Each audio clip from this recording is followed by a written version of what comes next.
This doesn't look like a battleship, but it is one of NATO's best defenses against hybrid war tactics at sea.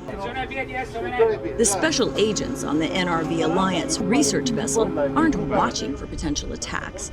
They're scientists from NATO's Center for Maritime Research and Experimentation, or CMRE, and they're listening for threats to critical undersea pipelines and cables. For the first time, we've been able to detect an anchor dropping on the sea bottom.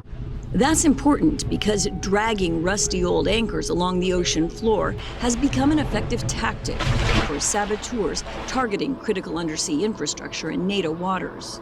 It's the core of asymmetrical warfare. It's extremely low tech, even some embarrassingly low tech, but can do a lot of damage. And so you have to think how to adapt to this kind of new threats.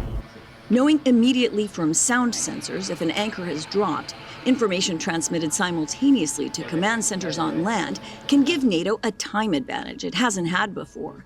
A suspicious ship can be intercepted before it does damage. Now that NATO can detect an anchor hitting the ocean floor, I wanted to know what that sounds like.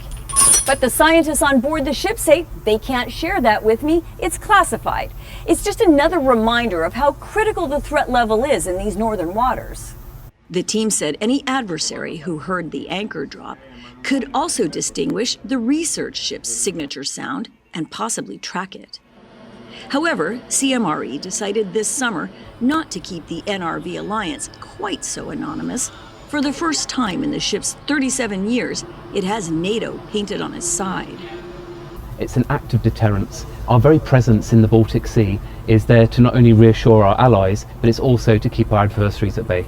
We go down to almost 2,000 meters. But even if enemies do stay far away, increasingly, NATO's got an ear on them.